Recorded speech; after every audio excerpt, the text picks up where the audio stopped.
may nagbigay din ng komento. Sabi niya, teka lang, hindi kaya ganyan din ang sabihin ng Pangulo na para bagang inuunahan siya ng Blue Ribbon Committee? Kasi mas nauna daw po nagpatawag ng investigasyon ang Pangulong Bongbong, Sen eh.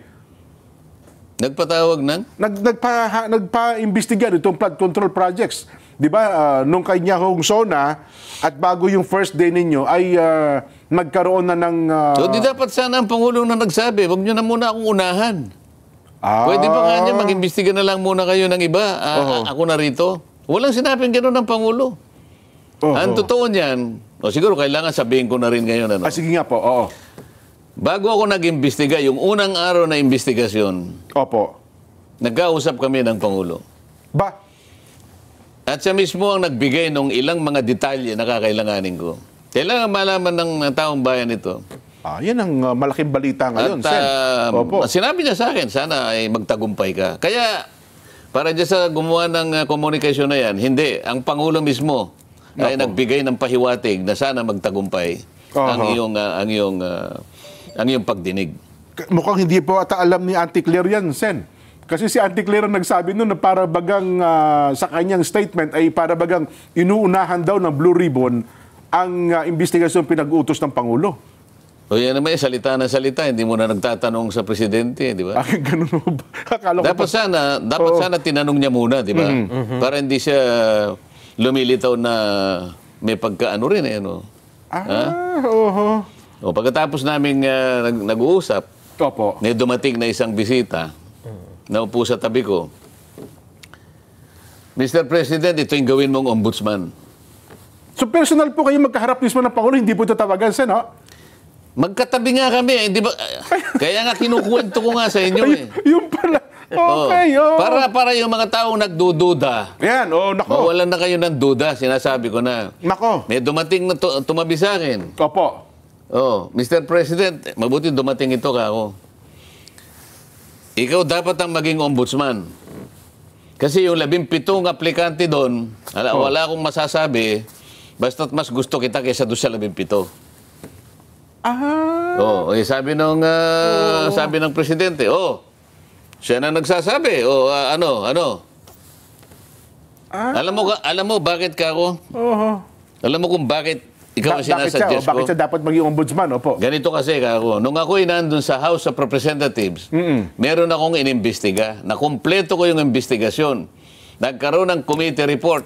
Opo. Inadapt ng plenary at nagkaroon ng rekomendasyon na lahat ng mga datos, lahat ng impormasyon na nakalap doon sa investigasyon na yon, ibigyan ng kopya ngayon ang ombudsman, bigyan ng kopya ang DOJ, ang Solicitor General, kung sino-sino pang ahensya may kinalaman sa pagpapile ng anumang kaukulang aksyon.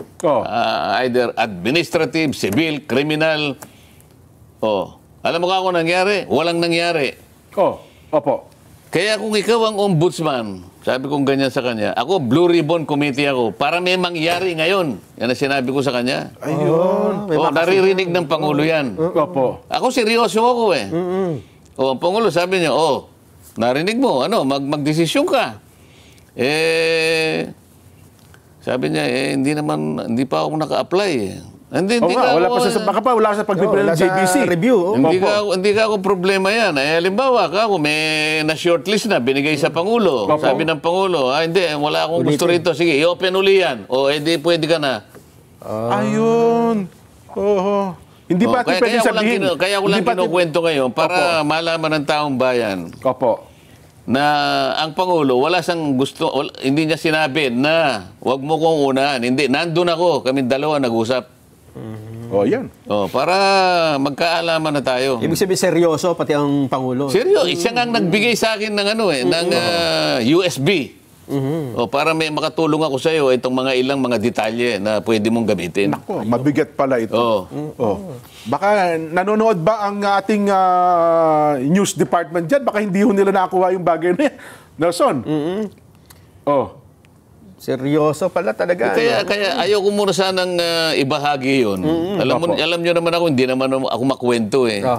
Kasi yung mga iba dyan po, hindi pa nakausap. Nakausap ko si ganito. Ako, yun ang mabigat. Numero 1 pa lang nagbigay ng unang tulong sa iyo. Oo, baka sabihin nila, hindi naman nagsasabi ng totoo si Kong, hindi totoo. Tanungin mo si Congressman Sandro. Nakaharap siya. Yan, kung hindi pa kayo maniniwala. Nung araw at oras. Sige nga, magsalita kayo ngayon. Hindi nyo man lang kami natawagan ni Nelson Sen para may saksing buhay na magpapatotoo na ganap nga yung usapan na yun. Mas mabuti ba yung ganito, Sen, na kaagapay nyo ang presidente sa investigasyon? Baka sabihin nila parang hindi yata tama. Anong kaagap? Ako nag-iimbestiga. Ako ang aking komite. Siya, nagpahayag siya ng sana ay magtagumpay ka. O ano masama doon? Kapag nagtagumpay ako, magtatagumpay ang taong bayan. Hindi ba para sa taong bayan ito? Sa bagay, binuksan niya yung isumbong sa Pangulo eh.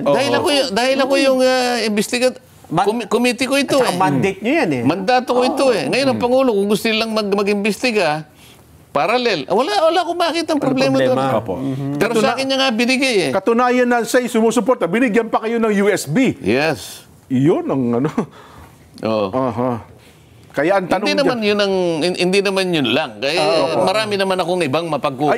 Yes po. Pero para lang ipaintindi natin, bigyan ng din na ang Pangulo ay sumusuporta sa aking ginagawa, in-instruct niya yung PMS.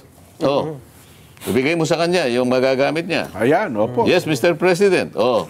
Kagkatapos nung ibinigay sa akin yung USB. Ayun. Magsalita na yung gusto magsalita dyan. Kaya yun po. Sana po narinig din ni Auntie Claire. Huwag na po kayong kumontra. Alam din pala. Ay, nako.